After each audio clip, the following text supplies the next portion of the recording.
Episode 4 of Three Body Problem is where things start to fall apart at the seams, both narratively and in terms of the plot development. We begin in London 1982. Ye Wenji meets with Evans. She's only there for a week as there's a conference on astrophysics and the pair are meeting for lunch. Evans admits that he's heard of her father and what happened to him. In response, Wenji has done her homework and knows about the Evans family too. She knows that he's now running his father's oil company, while Ye Wenji is a professor at Tsinghua University. Evans is very different now, but Ye Wenji puts her trust in him and decides to open up all the same, mentioning that she's done something up on the hilltop. This being a communication with the Santee, of course. Back in the present, Will is discharged from hospital after his surgery. Saul shows up instead of Jack, who hasn't shown to pick him up for obvious reasons.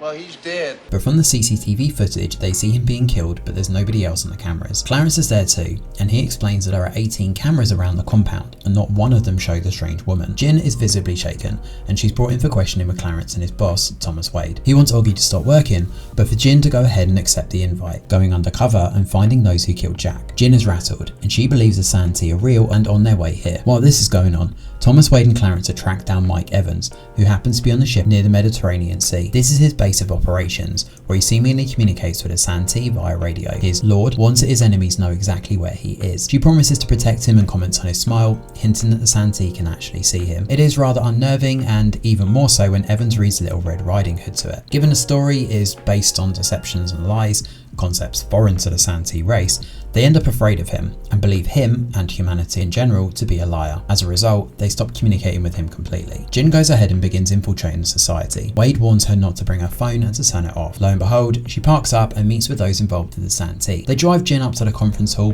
full of other people who completed the game. Wade and Clarence listen in and decide to sit tight while Jin listens to the founder, Dr. Ye Wenji, steps out and revels in the applause. Clarence realises that the Santee have been controlling everything the group is seeing and hearing thus far, so why are they allowing them to see the truth of Vera's mother? According to Ye Wenji, the Santee will show up in 400 years time, but her speech is interrupted by Wade's men storming the place and keeping everyone under armed guard. Boy, that escalated quickly.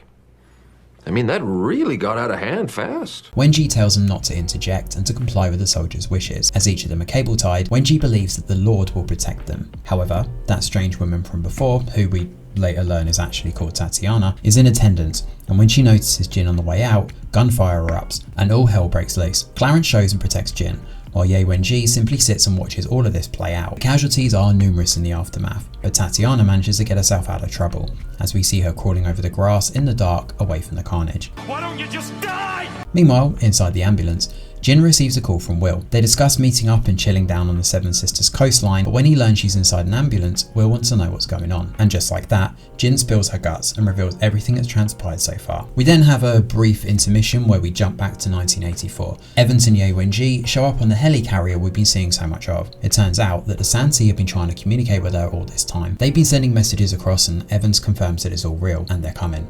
Their talking soon turns to kissing.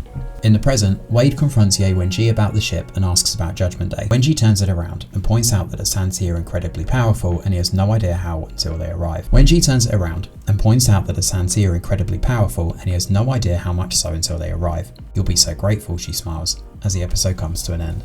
Thanks for watching, and do let us know your thoughts in the comments below.